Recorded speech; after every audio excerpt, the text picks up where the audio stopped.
સુરેન્દ્રનગર શહેરમાં પાણીની સમસ્યા એક વિકટ પડકાર બની ગઈ છે। ઉનાળાની શરૂઆત થતાં જ શહેરીજનો પીવાના પાણી માટે તરસી રહ્યા છે। મહાનગરપાલિકા દ્વારા હાલ 3 દિવસે પાણીનું વિતરણ કરવામાં આવે છે, પરંતુ આ પણ પૂરતું નથી। શહેરની 20થી વધુ સોસાયટીમાં લોકો ટેન્કર દ્વારા પાણી ખરીદવા મજબૂર બન્યા છે।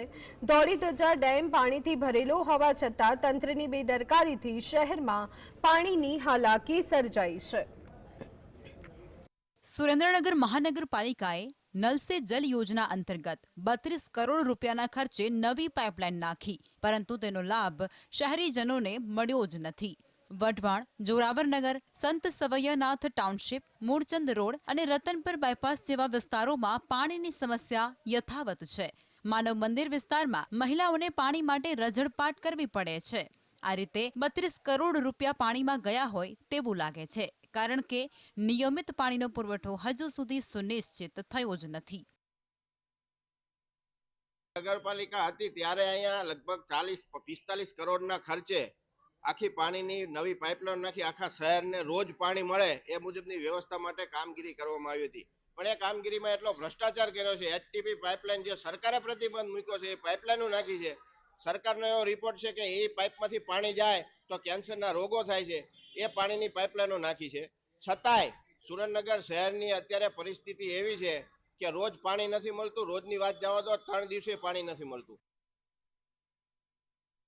સુરેન્દ્રનગરનો ધોળીધજા ડેમ મોરબી, ભાવનગર અને બોટાદ જેવા જિલ્લાઓને પાણી પૂરું પાડે છે। કેનાલ અને સૌની યોજના દ્વારા આ વિસ્તારોમાં પીવાના પાણીનું વિતરણ કરવામાં આવે છે, પરંતુ આશ્ચર્યની વાત અહીં એ છે કે ધોળીધજા ડેમમાં 20 ફૂટ જેટલું પાણી હોવા છતાં સુરેન્દ્રનગર શહેરમાં જ વિતરણના અભાવે લોકો તરસ્યા રહે છે।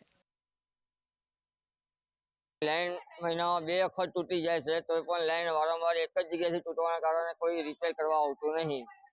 અત્યારે નાહવા માટે પાણી નહીં, એન્જિનિયરને ફોન કરીએ કે ભાઈ પાણીની સગવડ થાય નહીં તો ટેન્કર મોકલાવો, તો ટેન્કર મોકલાવા કે તમારો 70મો વારો છે, 70મો વારો પતે પછી તમારા ઘરે ટેન્કર અમે મોકલાઈશું।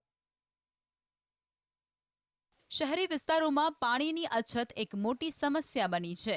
શહેરીજનો ટેન્કર દ્વારા પાણી ખરીદવા માટે દર વખતે 500 રૂપિયા ખર્ચે છે, અને તે પણ 7 દિવસે એકવાર મળે છે। મહાપાલિકાના ટેન્કરો બંધ થઈ ગયા હોવાથી શહેરની 20થી વધુ સોસાયટીના લોકો ખાનગી ટેન્કરો પર નિર્ભર બન્યા છે।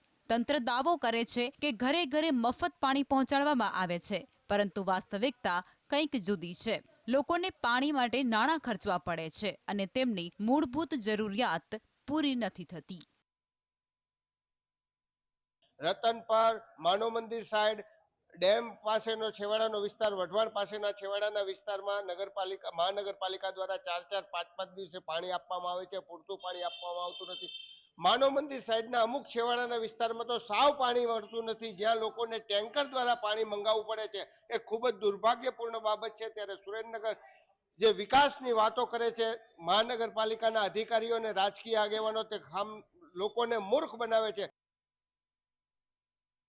શહેરીજનો માંગ કરી રહ્યા છે કે મહાનગરપાલિકાએ તાત્કાલિક પગલાં લઈ પાણીની સમસ્યાનું સમાધાન કરવું જોઈએ। નિયમિત અને પૂરતા પાણીનો પુરવઠો સુનિશ્ચિત કરવા માટે વિતરણ વ્યવસ્થામાં સુધારો જરૂરી છે। જો સમયસર પગલાં નહીં લેવાય તો ઉનાળામાં આ સમસ્યા વધુ ગંભીર બની શકે છે। ફઝલ ચૌહાણ, GSTV, સુરેન્દ્રનગર।